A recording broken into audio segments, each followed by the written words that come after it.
Hi, everyone. Welcome to the SARDI webinar. Our webinar is called How Meaningful Connections Drive Women Entrepreneurs to Success. And it is a launch of our SARDI's WeScale initiative.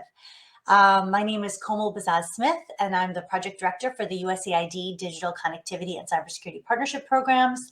I work at DAI, and we are the implementing organization that implements the USAID DCCP programs, which SARDI is a part of. A few housekeeping items before we get started. At the bottom right corner of your screen, you'll see a chat option. And during the webinar today, please feel free to engage in the chat, pose your questions to the panel there. And if we can, let's start by having everyone enter their name and organization and from where you're joining us in the chat. So geographically, where you're located. And while you're doing that, I'm just going to run through the agenda very quickly. So first, we'll hear opening remarks from Mary Tyler Holmes, the Deputy Director of the Indo-Pacific Office, and I'll introduce her. And then I'll be moderating a panel with our fabulous speakers who each bring a different perspective, deep knowledge and skills in the women's entrepreneurship space. Throughout that, we will be asking you to participate and encourage you to send questions in the chat function throughout the event. We have folks capturing those questions. We'll do our very best to respond to each of them during the Q&A. And if we don't, we're very happy for you to reach out to us after the webinar so that we can continue the discussion. We'll hear about our WeScale initiative from Rohana that is being launched as an answer to some of the gaps and challenges that surfaced in our research around supporting women entrepreneurs that are ready to scale in the tech and tech-enabled space. And so without further ado, I'd like to invite Mary Tyler Holmes to the stage. I have the honor of introducing Mary Tyler Holmes. Miss Mary Tyler Holmes is the Deputy Director of USAID's Indo-Pacific Office, overseeing a budget of $140 million. Ms. Holmes has served in education and democracy and governance roles in postings in Africa, the Balkans, the South and Central Asia, as well as in Washington. Ms. Holmes has over 20 years of experience in the international development sector and strategic planning, project design and implementation, organizational change management, assessments and evaluations, human and institutional capacity building, international religious freedom, human rights, as well as civil military cooperation. Ms. Holmes has led key strategies for USAID, established a sector council on strategic religious engagement, and has regularly engaged with counterparts at the NSC, Department of Defense, and the Department of State, as well as international donors and bilateral governments representing USG priorities. Prior to her USAID experience, Ms. Holmes worked at the U.S. Department of State, the U.S. Senate for Senators Bill Nelson and Edward Kennedy, as well as USAID implementing partners. Ms. Holmes obtained her MA in International Education and Development from the George Washington University in 2006, and her BA at the American University of International Relations and Chinese Studies in 2000. She matriculated at Jingmao University in Beijing, China, and studied Mandarin. She also obtained a certificate in counterterrorism from Department of Defense's Joint Strategic Operations University. Ms. Holmes speaks fluent Farsi Dari as well as basic Mandarin and Arabic. She is married to Visar Kalmandi and considers Montana home. Thank you so much, and I hope you enjoyed the event. Mary Tyler, I'll hand it over to you. Thank you so much, Kamal. Namaskar to those of you who are joining us from India. Good evening for the rest of you joining us from all of Asia, and good morning to those of you who are joining us from Washington and the United States. We're so honored to have you with us here today. To our partners gathered here, especially DAI and others, I'd like to thank you for being a part of this discussion, the first in a series of actions that the Accelerating Asia team is leading to really answer the question, how can we create an environment that enables women tech entrepreneurs to succeed? To the Accelerating Asia team, I say congratulations on bringing to life an intervention that has potential to change the startup sector in South Asia and empower women. The United States Agency for International Development, also known as USAID, is the US government's lead international development agency. I have the pleasure of serving as Deputy Director of our Indo-Pacific Office at USAID India, in which our office helps to support the South Asia Regional Digital Initiative, or SARDI, and the WeScale activity. Both of these activities are implemented by my colleagues, Harry Kriz and Roshan Nair, who join us tonight, and they do tremendous work in supporting these initiatives. Today, We are starting a conversation on what it takes for women in technology to really succeed in our region. The gender digital divide is a much used term that garners significant interest in the South Asia region and globally. That is the difference in access to technology for men and women that they face in their daily lives. The divide, as we all can agree, exists even in the startup world, which many consider to be the harbinger of modern economic structures. The fact is that the startup sector is simply a reflection of the social conditions that impact the technology sector and the communities they sit in. The MasterCard Index of Women Entrepreneurs in 2020 ranked India and Bangladesh among countries with the most significant digital divides globally. I have spent some time in my career in both countries, and we have to make changes to ensure women's empowerment throughout the South Asia region. Starting today, we're going to be looking at the gender digital divide less as a handicap that ails us and more as a problem that we've already started to resolve. We believe that helping women build meaningful networks and connections is a way to overcome this divide, and today's session will kick off the positive actions we want to see to make this happen. Entrepreneur growth efforts, while incorporating a much-needed gender investment lens, should prioritize the creation of a community that not only empowers women entrepreneurs, but helps them to engage in the very policy issues that affect their businesses through longer term.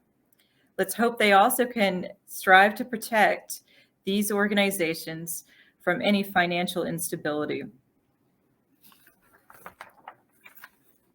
So giving a brief introduction to the Digital Connectivity and Cybersecurity Partnership, or DCCP, I'd like to speak briefly about this wonderful initiative and about the structures that support the WeScale initiative. The Digital Connectivity and Cybersecurity Partnership is a United States government, whole-of-government program launched in July of 2018 that USAID actively supports. The initiative focuses on promoting the expansion of an open, interoperable, inclusive, reliable, and secure internet, builds partners' capacities to address shared threats through engagement with the private sector, government, civil society, and make citizens of small and medium-sized enterprises in both rural and urban areas more digitally savvy and safe from cyber threats. In addition, these projects are inclusive of women and other marginalized groups. Activities are currently being implemented in 21 countries across South Asia, Southeast Asia, the whole of the continent of Africa, as well as Latin America. A brief introduction to SARDI. SARDI supports the goals of the Digital Connectivity and Cybersecurity Partnership. USAID launched the South Asia Regional Digital Initiative, better known as SARDI, to improve digital connectivity, digital literacy, and cybersecurity in the South Asia region. And this project works with both the private sector and civil society to achieve those aims. I've been very fortunate to be a part of a number of SARDI webinars, which have really transformed the dialogue in the region around these issues. Over the course of the last 2 years, SARDI conducted a scoping exercise in Bangladesh, India, Nepal, and Sri Lanka to better understand the environment in which women entrepreneurs operate in the region. SARDI identified 4 areas in which to support women. These include forging sustainable partnerships, improving finance and market access, delivering digital safety, capacity, and fostering policy dialogues. Throughout these structures, we hope to chart a new vision for women entrepreneurs in the region. We look forward to hearing how your experience and networks and support can help us to get there.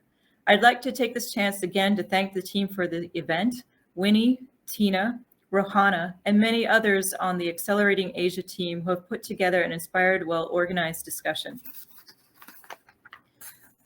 In addition, I'd like to thank Kamal and the SARDI team again for their continuing support to South Asia and all of the work that has been done to advance women's equities in the area of digital connectivity.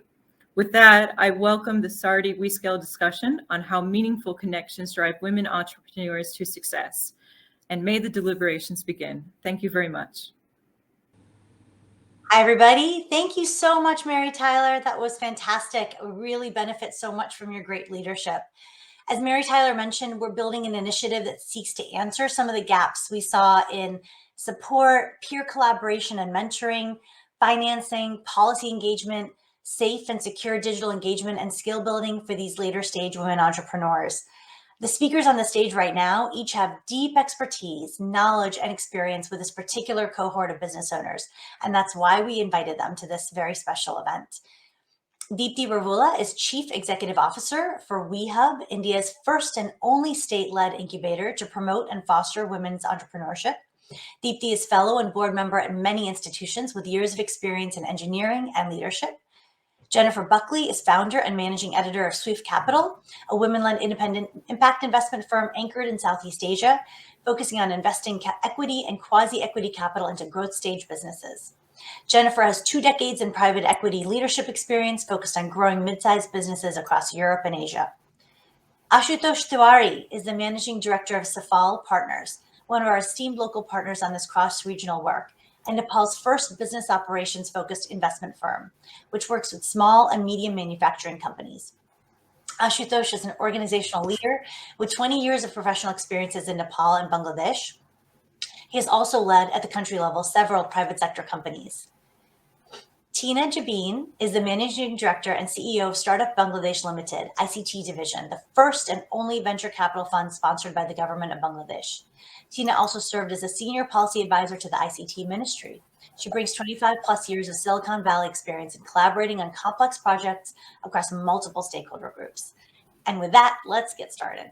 So SARDI study demonstrated that there is a steady growth in the number of female co-founders of digital startups and more mature businesses, and more women joining digitally enabled businesses. So Deepti, I wanted to ask you, why is this exciting? Why should we invest in these women entrepreneurs? Thank you so much, Komal, for the question, and it's a pleasure being here. So the excitement is about investing in new ideas and new perspectives, and that is why investing in women entrepreneurs becomes a very interesting prospect.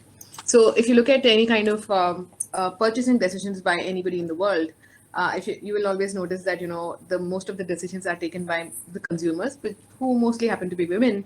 And if they are coming on and becoming entrepreneurs and increasing the market landscape for their businesses and creating employment, why should we not support it? So more than why is it interesting, I'm like, why not? Kind of a mindset is what we are looking at. That is the first thing. The second thing also is that there are a lot of studies which keep on saying that, adding more women entrepreneurs is going to add $1 trillion, $30 trillion, or whatever big numbers. But the fact is, the fun that comes with having different perspectives on the shop floor, or like, in business or in a boardroom, I think is what is more exciting, because when we talk about converged worlds, we also should think about how we have ungendered worlds and ungendered opinions, and also more different perspectives coming to the table. I think that more than that, I can't say anything else. I think, yeah. Komal, you're on mute. No, that's great. And I think I appreciate that. I know that you're working deeply with so many of these entrepreneurs, and just hearing the new voices and hearing their stories is inspiring enough. I know from my past experience as well. Jennifer, I know you've obviously put a ton of thought into this in terms of the idea of investing in women entrepreneurs, as evidenced by, your entire firm, the entire, Swift Capital mission, and including your gender ROI tool. Can you share a little bit more about the tool and how it explains and helps kind of demonstrate very tangibly the benefits of investing in women entrepreneurs?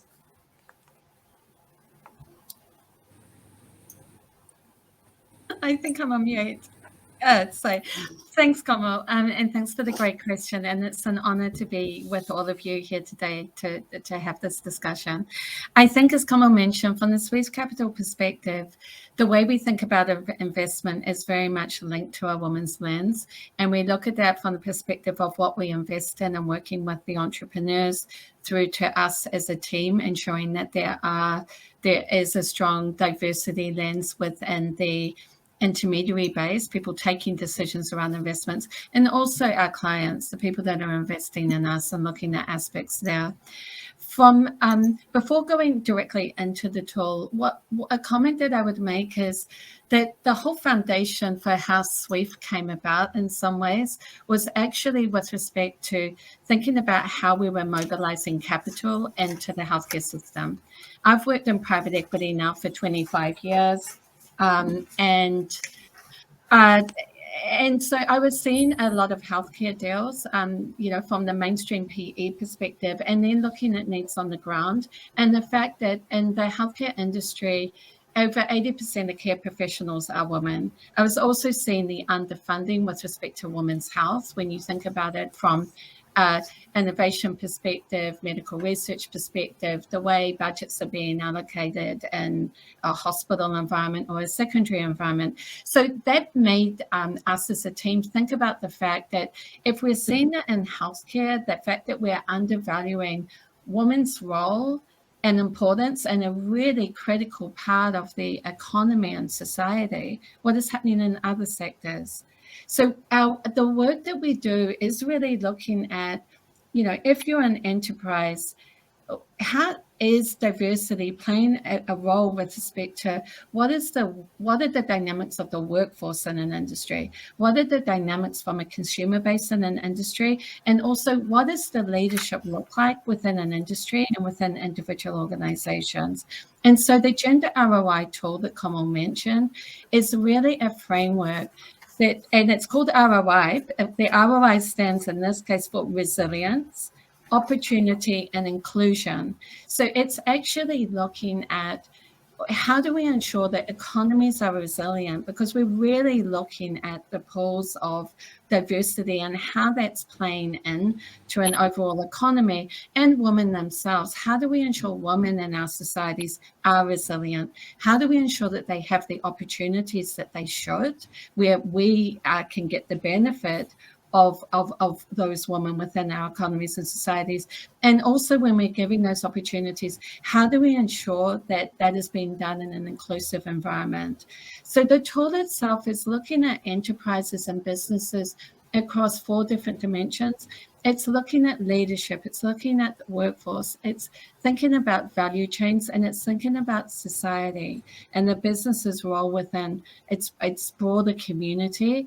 And it's designed to allow you to effectively diagnose that, measure that, and also look at how to improve it. So it's really getting to the heart of how does diversity act as a value driver in business? And one thing we're trying to do as an organization is, as much as we can, reach out to players in the global financial system to get them to think about this. To think about diversity as a value driver is something that they should be taking into account in any investment decision. That's fantastic, Jennifer. And I know you're connected on so many different levels with all of the different groups in that stakeholder list. So you're changing the conversation each and every time you have that tool at your fingertips and are able to use it as a conversation piece.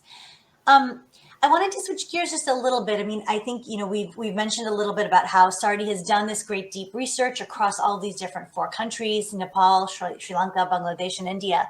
And, it confirmed what many of us have known for a really long time, that, unfortunately, women entrepreneurs in South Asia and frankly all over the world just face more challenges than their male counterparts do, to a variety of factors. It's a combination of socioeconomic issues, political issues, cultural factors, and in particular, although women are somewhat, it seems to be that there's increasing involvement and support in the startup and accelerator world. Oftentimes that support leaves as soon as they move away from being a startup. There's pilotitis, everyone gets really excited about a new idea, but then what happens to these women entrepreneurs afterwards? They lack support to move their businesses to that next level, to scale, to grow. Tina, I know you've seen many startups come and go. I wanted to ask you, what do you think are some of the critical factors that move an entrepreneur from startup to the next stage growth, and how might those factors be missing for women, and what can we do about that? Thank you so much, Komal. It is a pleasure to be in this session. The subject is very dear and near to my heart. My last 5-6 years I have spent in the Bangladesh startup ecosystem. And during this time, I got the chance to look at least, about 1,000+ startups. And one of the things that, my reason to be coming back to Bangladesh, I've been in the Silicon Valley private equity world for 25+ years. One of the reasons I wanted to come back and contribute to this country is, to really help and develop the startup ecosystem, the innovation ecosystem, the youth entrepreneurs. So when I started, one of the things that obviously, gender equality is a big item in many of our mind. So one of the big challenges that I saw is that although, first of all, there is women startups are few, very few. Now it's a little bit after 6 years, it's probably there is a bit of steam. But, couple of things, big challenges, although these women entrepreneurs and startup, they're very clear about their mission, what they want to serve. It's probably it's a very, it's a solution that there is a market for it. Bangladesh, India, this whole South Asia region is a big market, very special, specific, simple solutions. But because you are a woman, it's always very hard to get that trust, confidence from people who you are going and, pitching to. Can be investors, can be a bank. And then also on the other side, when you are working or going and, bidding for a project, there is that trust issue, confidence issue. Can a woman do this? And then on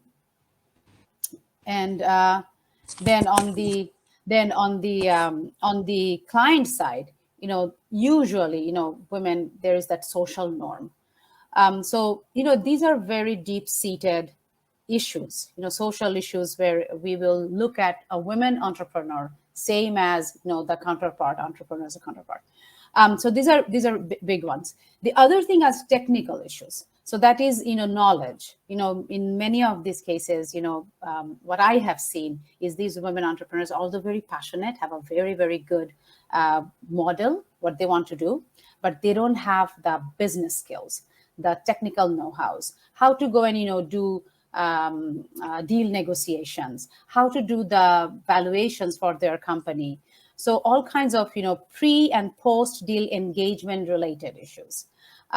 So in these areas, evaluation, valuation, underwriting, legal stuff, all of these areas, these women needs a lot of support.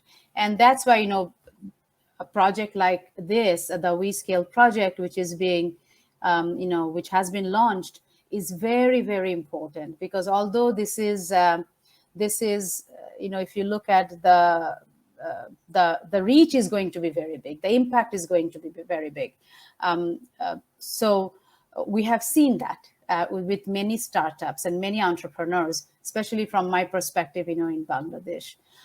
Just a very quick story about, the startup that I met, Boost Capital, Cambodian startup. I met them a couple of days ago. They are reaching out to providing loans to micro women entrepreneurs, and they have 70,000 women entrepreneurs. These women are getting loans through their smartphone, no collateral or nothing. So you can see that, the impact is very, very big, and that makes me very excited. But we do have to help these women with capacity building, with funding, with network. Very, very, very important. Network is very important. So this project is it's a little bit unique, because what we are trying to do is that after this project is done, the network, we are building the network, which is going to help these women startups and entrepreneurs to keep scaling up. I will stop here. Thank you, Komal. Thank you so much, Tina. That was super, super helpful. And I think that idea of, you have been engaged in the startup world and knowing, what those barriers are for moving from that very, micro level to that next stage, I think is the key point. And you mentioned this idea of mentoring and network. And it was very clear in our research as well. We kept hearing, there's nobody to look up to. There's nobody that we know that has actually done it. There's nobody that we can talk to about some of our similar challenges and some of our issues that we're facing in one country versus another country. Who can we talk to about that? And I think that was one of the main reasons why we created such a big chunk of this WeScale initiative around that. Ashutosh, I know that you are, the managing director of Safal Partners. I know that you've been, quite a mentor for a number of entrepreneurs and students yourself. I just wanted to hear, what can you share about what it looks like on the ground in Nepal? Do you have any advice for women entrepreneurs who are searching for mentors, who are searching for women and mentors, or even on the mentor side? Do you have any advice for what they should really be helping these women entrepreneurs with? Sure. Thank you, Komal, for this excellent question, and honored to be on the panel with you, fellow panelists. Happy to be here. To answer your question, I would say that in Nepal, for some reason, most women entrepreneurs, they describe themselves as social entrepreneurs, not for-profit entrepreneurs. Because the whole notion of being a for-profit entrepreneur is somewhat difficult for most women. Perhaps that is a cultural issue. But if they say that, I'm a social entrepreneur, somehow that seems more palatable. And my colleagues and I, we've been telling our entrepreneurs that, they should describe themselves as entrepreneurs. I mean, there may be social dimension to what they do, but at the end of the day, they are entrepreneurs. I mean, we don't talk about a woman doctor or woman engineer, so why should we talk about a social entrepreneur, this entrepreneur, and that one? This distinction didn't happen. So I think we work a lot on confidence building, actually. Women entrepreneurs have to take that space, say that, I am an entrepreneur. I provide a service or a product that the market values, and here I am. I think much of the mentorship really is about building up that confidence. It's not that, women entrepreneurs do not have that confidence. They have the raw material, so to speak. They have the kernel of that. But I think a mentor can really draw that out of the entrepreneurs, and over time, in a period of 2 weeks to 3 months, they are much more assertive. They are much more comfortable being an entrepreneur and calling themselves an entrepreneur. So confidence building is something we do a lot, and I would advise other mentors to also focus on confidence building, because competence alone doesn't really matter much. Because sometimes women entrepreneurs, they tell us that they don't know X or they don't know Y. And I always tell them, they can figure it out. There is Google. You can talk to people. You can sort of have a coffee with somebody and get a lot of information. So confidence comes before competence, obviously. And we also talk about building up a community. Community is very, very important. Tina mentioned about network. That is important too. But community of like-minded fellow practitioners, other entrepreneurs, in different domains, different areas of interest and so forth. So we really focus on building confidence, scaling up their competence, and then building a community, and then giving them a network. And entrepreneurship is also about dealing with uncertainties, dealing with unknowns, and there are many dark days. So a mentor is around to sort of have those difficult conversations sometimes. It's not the end of the world. You can pull this through. So without being a therapist as such, basically, and also without deluding the entrepreneurs about the difficulties of entrepreneurship, a mentor, what he or she can do is basically walk with the entrepreneur during the dark days and difficult days. So that sort of quote unquote support is also very, very important.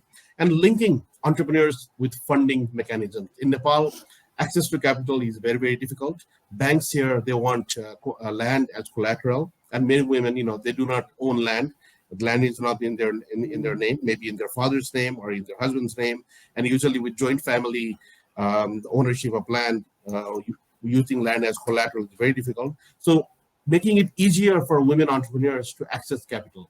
It could be a stage that is beyond friends and family stage, that is maybe seed funding from an institutional investor or angel investments from a group of angel investors, and so on and so forth. So capital is a serious issue, and is very much in shortage. We talk with a lot of banks, but capital remains a bottleneck.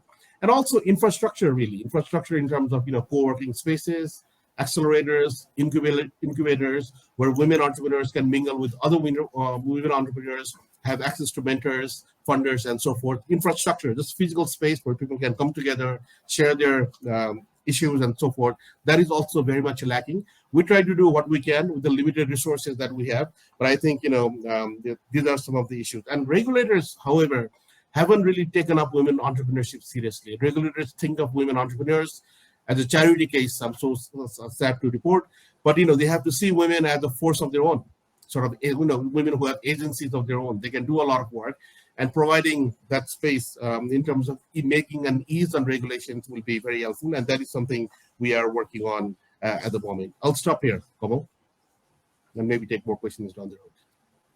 No, that's great. I mean, Ashutosh, that's exactly right. I think this idea of kind of building, I loved your 3 C's, building up confidence, building up competence, and then building up community. I think there's a journey there that I can see.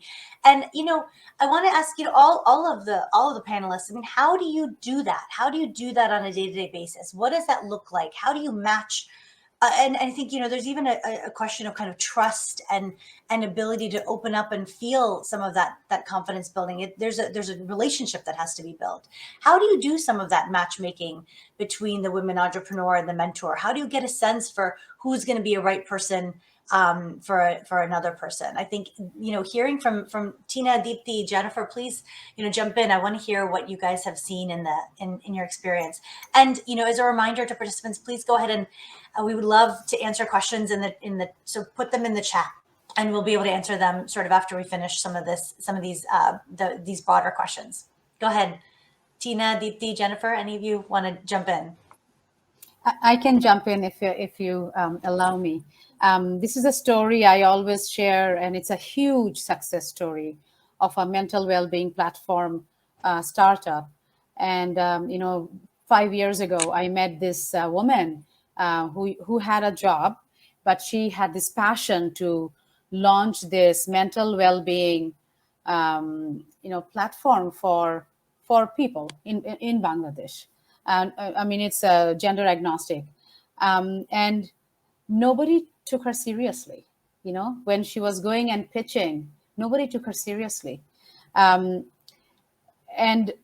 when I met with her, one of the first things that I said that, you have to have a business mind, and you have to have that passionate mind. Sometimes, you need to keep them separate, because what may be sounds fantastic, passionate, very passionate, your brain is saying we should do this, but business-wise, it doesn't make any sense. So, I think that for women entrepreneurs, we need to be more thoughtful and mindful that women think differently. So when you are mentoring them, you cannot just use the same very, very, the VC, very, cutthroat VC mindset, which, most of the folks in the Valley, when they come to, in this part of the world, that's what they usually do. But, you need to customize this because it's a different culture, different place, different stage of the ecosystem. So very important. And I met with her 6 months ago, and now she has multi-million-dollar, different type of all kinds of UN projects for mental well-being, RMG schools, and every type of stuff. But, she told me that you remember that you told me that to sometimes, set these things separately. Sometimes business, it doesn't make sense business-wise, but you feel very passionate about it. So I think those things it really helps the women entrepreneurs.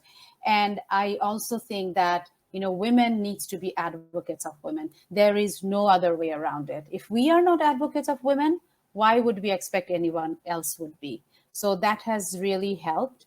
And, a lot of good feedback about that. So I just wanted to, share that. Thank you so much.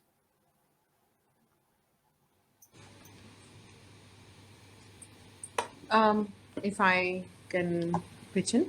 So if you look at this specific panel itself, right, we have Jennifer, who works extensively in investments and funding for women entrepreneurs. Ashutosh, who's trying to make sure that the 3 C's are met. Then we have Tina, who's a startup mentor and a driver of startup ecosystem herself. But one thing we realize, and one of the biggest challenges, we as government, we are a government, right? Resonating to what Ashutosh was mentioning, one of the biggest challenges of any entrepreneur has, I will not specifically say women entrepreneur, is the ad hoc support that is given. There is no end-to-end mechanism that exists. And for that, I will second what Ashutosh has mentioned and said that government has to have that mindset. So that is what we are doing in the government of Telangana. The first thing is that when we look at a woman and she wants to run business, we call her a women entrepreneur right away. So somebody who's making $5,000 a year is put in the same bucket as somebody who's making $5 million. So the first thing we need to make sure, and what we do is make sure that we categorize them. What kind of entrepreneurship are you running? Are you really running entrepreneurship or not? Is it supplemental? Is it livelihoods? Is it tech? Is it non-tech? Is it FMCG? So that bucketing, the work, the onus of doing that is something that we've taken on ourselves first. The second thing we do is once we categorize, we make sure that we identify and do a need assessment for every single person we work with. We don't call them entrepreneurs yet. We do not call them entrepreneurs at all. There is no need to call everybody an entrepreneur, because when a woman wants to run a business, it might be due to financial need, it might be due to supplemental income, it might be due to so much more. It might be just because she wants to try it out for a change. So we don't use labels like homepreneur, bakepreneur, hobbypreneur, and all that. There is only one thing, which is entrepreneur. Because when money has no gender, profit has no gender, why should we genderize entrepreneurship? So we make sure that the person that we work with understands the concepts of entrepreneurship through a small program, a 3-month program where they go through the entire cycle of entrepreneurship. Once that is done, they themselves have an inflection point where they realize this is where the challenge lies. Maybe the idea is not the one to do. Instead of that, if we say, yes, rock on, go on, become an entrepreneur, it's like putting a band-aid on a fracture instead of trying to fix the bone itself. So we make sure that, we pivot the ideas, we do that. And the next thing we do once we do that is incubation, where we sit down and say, what is it that you want to do as an entrepreneur for the next 6 months with us? Let's work it out. So we work out on a common syllabi, and we make sure that, the goals are clearly outlined. And based on the goals, we do a lot of mentoring support one-on-one. So we don't do classroom sessions for most part. We make sure that, given we are a sector agnostic incubator, we work with women entrepreneurs across the board. Once that is done and the goals are, we track the progress as well. And we say, in spite of all this, let's say there are some gaps, how do we address them? So after that is done, then we obviously go for VCs, maybe through government policies, whatever else. So the reason I'm explaining this in painful detail is because this is the level of handholding and the onus that needs to be taken up to nurture any entrepreneur. And with the women entrepreneur, it is much more important that we kind of get the entrepreneur herself out of the zone of I'm doing so much. We need to kind of keep on broadening her horizon, saying, this is great, but there is so much more out there. So how do we do it together? And I think that is something we work on. And when it comes to funding, Jennifer, I kind of like completely resonate with what you say. But one thing we also notice is that there is an immense glamour that is attached to cold calling every investor. If you don't do investor matching, you might be pitching to the wrong person, and then you cannot say that the investor did not invest in you.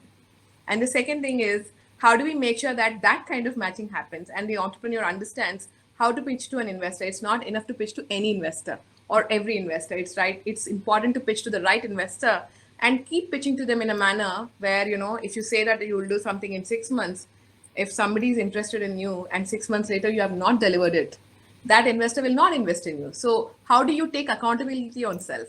So all this is what is needed when you say, how do you nurture an entrepreneur? By creating an end-to-end mechanism and taking a lot more onus on ourselves to make sure we tell the entrepreneur that it's great, you're a woman, you're doing so much amazing, but the point is we'll handle all the women part. We'll make sure we get you all the support, we'll open all the doors for you, but you focus on being an entrepreneur and create employment at the economy of the state. So over the past 4 years, I'm sorry, I'm going very long, but I'll anyway do this, is that over the past 4 years, we did this over and again for about 5,800 women. And what we realized is that when we do this categorization, it's not enough for us to do it. So we are actually introducing India's first women entrepreneur certification mechanism, wherein they will be categorized saying that, Acha, this is an aspiring women entrepreneur. And then that expires in 3 years. So they get all the support from us in the next 3 years to scale to the next level. So there is a pyramid that we are building, and every entrepreneur will be bucketed into one of the things, and targeted interventions will be given. And by having this certificate, they will get priority access in every government office, banking institution, and everything else. So this is something we are doing, and we are also there is also a grievance mechanism by which they can actually enter their query and they can get all the answers that they need within 21 days. So that is something we are trying to do and make sure that, more and more accountability happens on enablers like us rather than on the entrepreneurs themselves. Because end of the day, if we want more women, it is not enough to lower the bar and say, yes, everybody pass through. Rather than that, we raise the bar and make sure that more and more women can reach that bar. I'm sorry, it's a long answer, but I wanted to say this.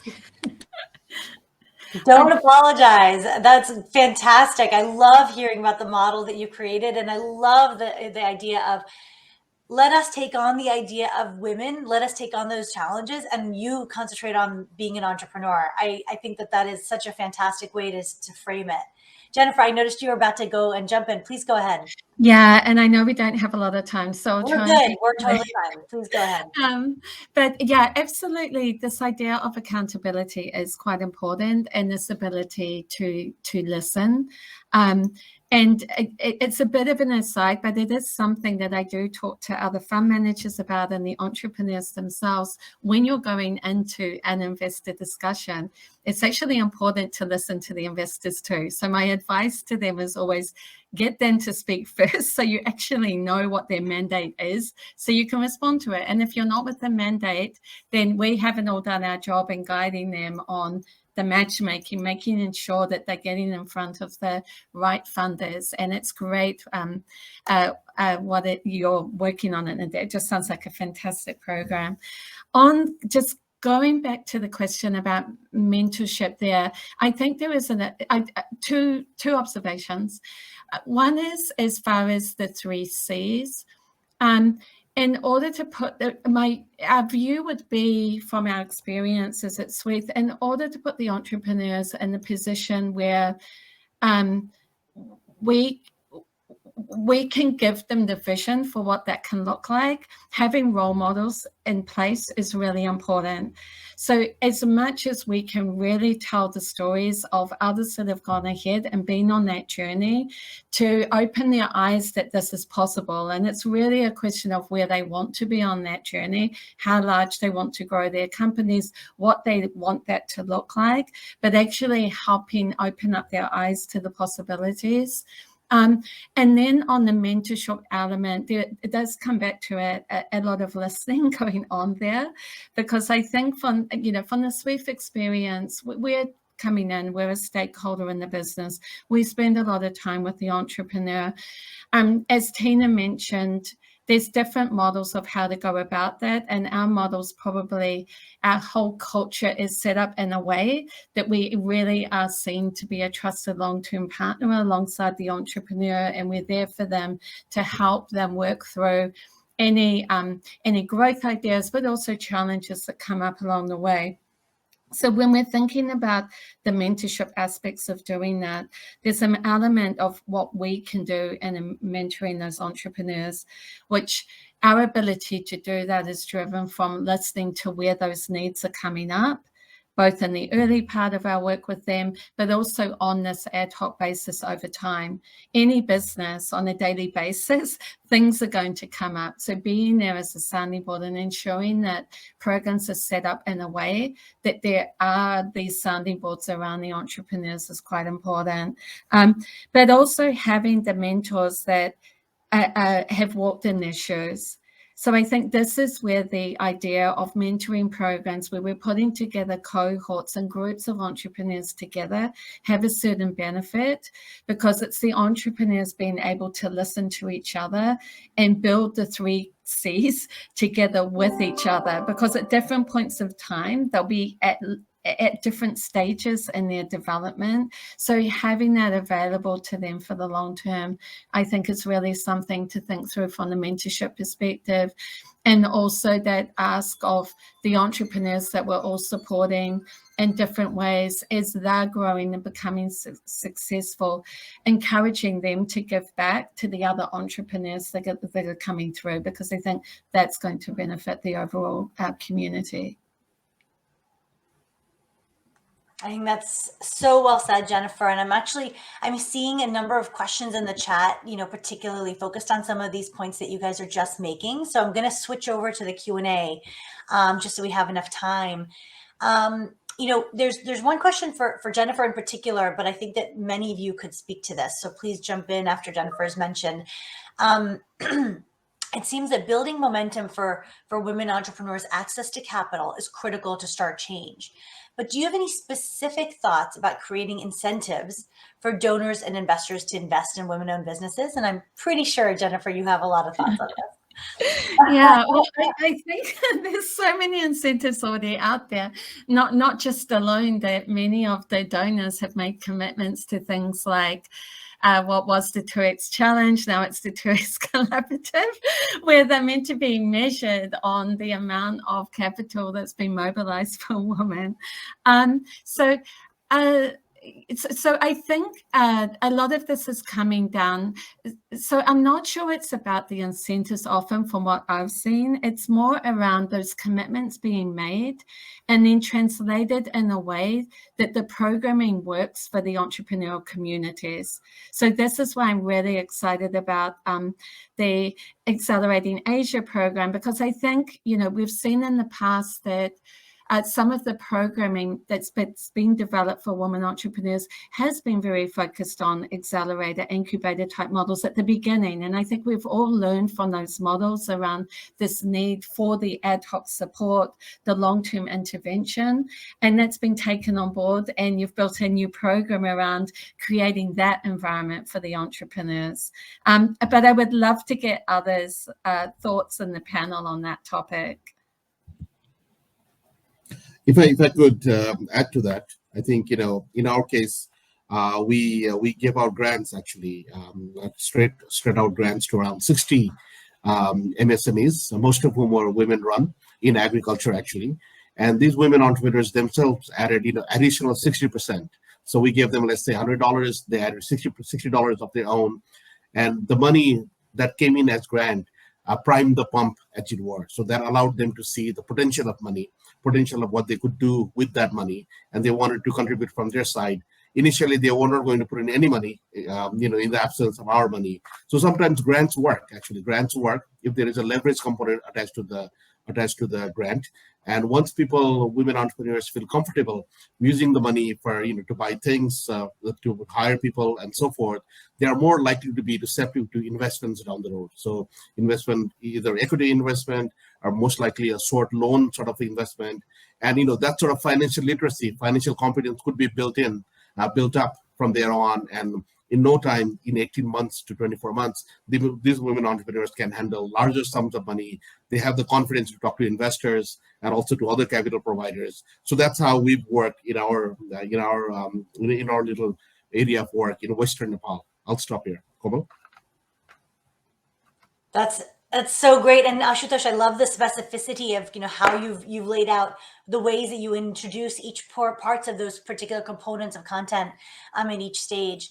We only have time for one more question, but I wanted to ask each of you to speak to this.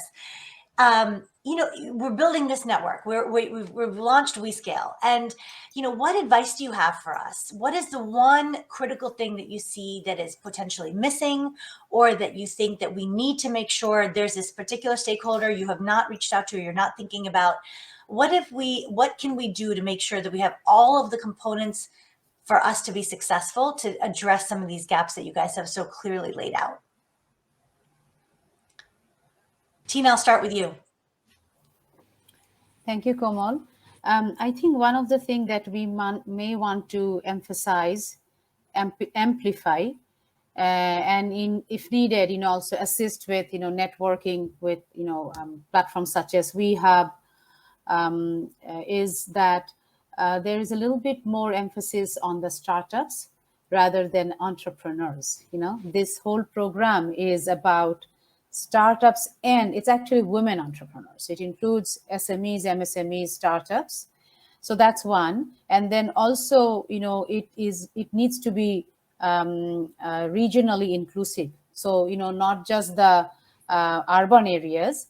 It needs to, go to those tribal women that Dipti was talking about, or even, some of the women entrepreneurs that Ashutosh Shafal is working with. So I think that, that would be, it's not missing. It's just we need to amplify it and make sure that, when we are communicating this through our partners and network, we make sure that we make it very clear. Thank you. That's perfect. Thank you, Tina. Ashutosh, I saw you nodding vigorously. What should we make sure that we're not missing? How do we make sure we're successful? Yes, I agree with Tina. I think we are attracting, let's say, a lot of very strong, capable women entrepreneurs, and I'm happy about that. But they come from privileged background. They have English language fluency. Many of them are educated abroad. They are entrepreneurs with means, let's put it that way. But we also want to attract entrepreneurs without the means, without the traditional support system and so forth, who are likely to go back and have a greater impact in their communities, in their business settings and so forth. So we have been actively recruiting those women entrepreneurs as well. So I think WeScale should be mindful of the fact that there will be probably some women entrepreneurs from privileged upper class educated background. That's great. But we also need other kinds of women entrepreneurs who can benefit so much more from this particular program, from the mentorship that you've designed, the program that we've all put together. I think because the proportionate good impact on these women entrepreneurs should not be underestimated, and that is something we should be mindful of. I just wanted to say that. Thank you. I appreciate that, Ashutosh, and we rely very much on your all's networks, the local partners networks, to be able to do that. I completely agree. If we can get to rural entrepreneurs and marginalized groups and groups that don't just always win the awards and can follow the circuit, which we all know about, that would be really fantastic. Jennifer, what's your thought? What's one thing that we should make sure to not forget about? I think added to the conversation about really getting out to the underserved communities, but also looking at, for instance, youth, and thinking about the entrepreneurs, but also how we build that talent through, so that those entrepreneurs have have access to the talent that they need to build their businesses. So if there's a way of integrating, it's sort of that crossover between what's happening in universities or vocational areas, and then programs around enabling that population to be participating with the entrepreneurs. So sort of how we ensure that we facilitate that to be happening, because it comes back to the power of what can happen in those communities. It's not just about one entrepreneur, it's about a whole group of people around that entrepreneur that enable that particular business to become successful, to close these gaps within their communities. So ensuring that we're supporting the entrepreneurs by enabling that to happen through the program, I think will benefit it. Making sure that we're trying to touch the entire ecosystem to the extent possible, as much as budget allows and as much as our ability allows. But yeah, absolutely. Deepti, very quickly, just wanted to run over to you and any quick thoughts? Yes, just 4 things. Democratize, which means that you need to make sure that whatever you build is localized in vernacular, whatever else, to everybody. Curriculum does not need to be different. It just needs to be inclusive, which means that you need to be much more localized. Second is categorize the entrepreneurs themselves. So when you talk about all these different things, how do you make sure that, you are able to make sure you bucket it correctly, and then you kind of give the targeted interventions instead of general. Next, track the outcomes of every intervention, not just from your side, but also from the entrepreneur side. And last and most important thing is that celebrate the entrepreneurs. Celebrate the small wins and also discuss the small failures. I think that is the biggest thing that we need to talk about. And yeah, that's all.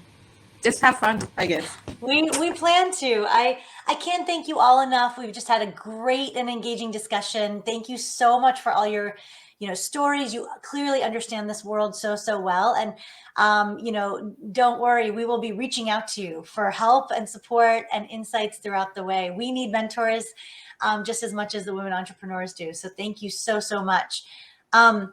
I'm going to move us over to Rohana Wood so that she can talk a little bit about the actual program that we're trying to launch here. Rohana is the Partnerships and Marketing Manager for Accelerating Asia. It's an early stage venture capital fund headquartered in Singapore. Rohana has 10 plus years of experience across APAC, and she focuses on partnering with organizations to deliver high impact startup engagement programs and leads the marketing team responsible for sourcing and deal flow, branding, and more. So Rohana, please go ahead.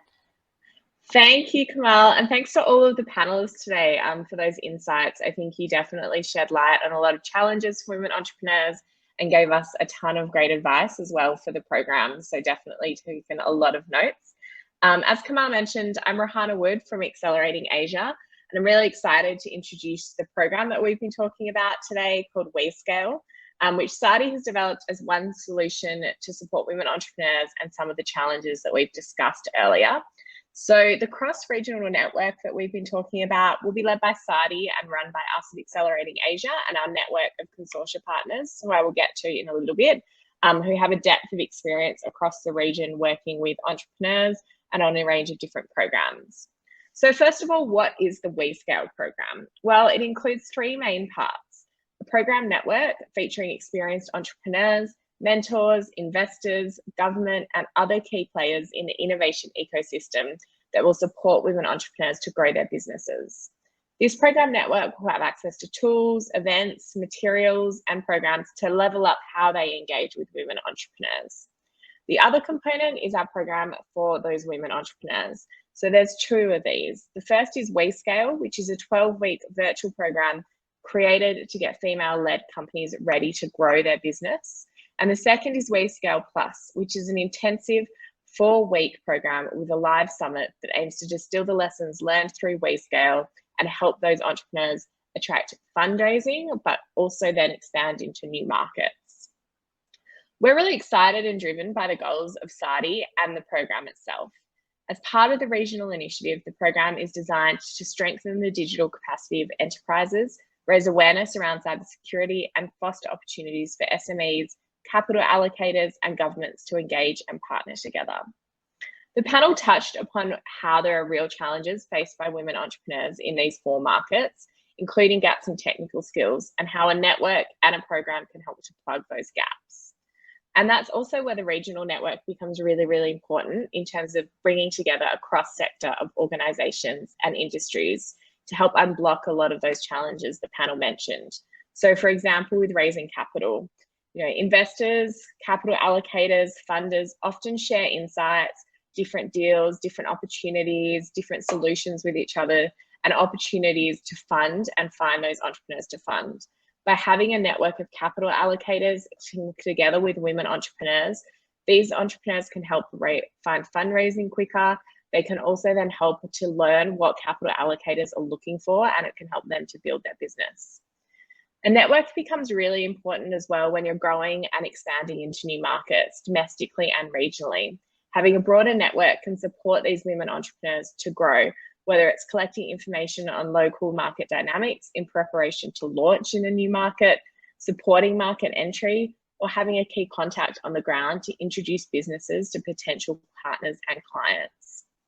And as a women entrepreneur, or any entrepreneur starting out a business as an SME, it's often a really small team and a team that can't cover everything. And that's where there's technical gaps, often operationally. A network with specialized mentors or generalist business mentors can really help those women entrepreneurs plug those gaps while they build their business. So these are just some of the areas that we're looking for a network to be able to support some of those entrepreneurs, and why it becomes so important that a network that operates regionally across different markets is a really core part of what we're planning to do at WeScale. And to run the WeScale program, we've also put together an international network and a group of partners. Accelerating Asia, Bangladesh Angels, India Accelerator, Lankan Angel Network, and SAFL partners, who you heard from on the panel, have come together to support this program and women entrepreneurs to build meaningful connections. As a group, these partners have run over 150 programs for over 1,500 entrepreneurs. And each partner has an inbuilt focus on gender lens investing or supporting women entrepreneurs, having previously led women-focused programs, and also made a number of investments into female-founded companies.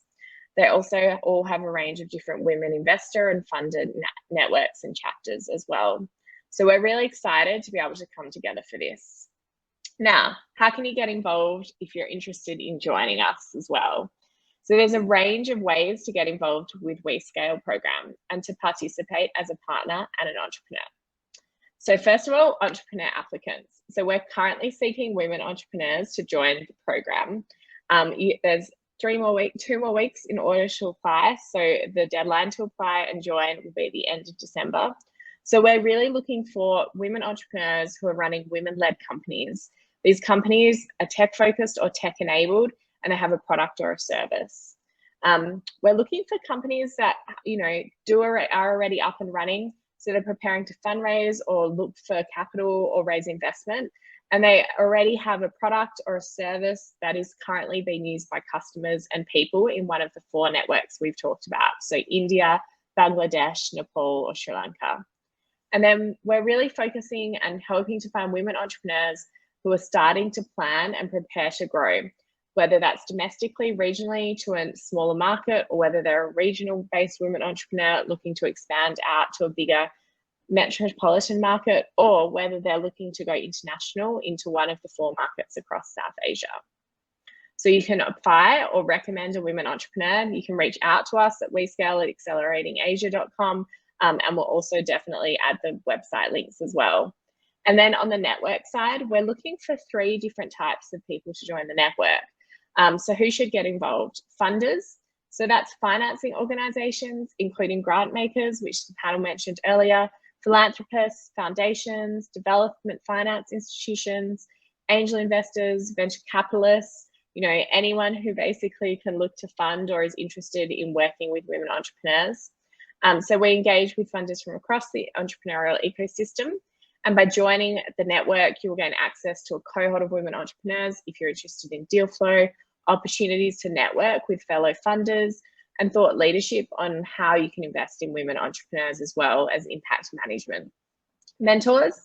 So we often say when we're talking about enterprises or new companies, it really does take a village to build a scalable and a large scale business.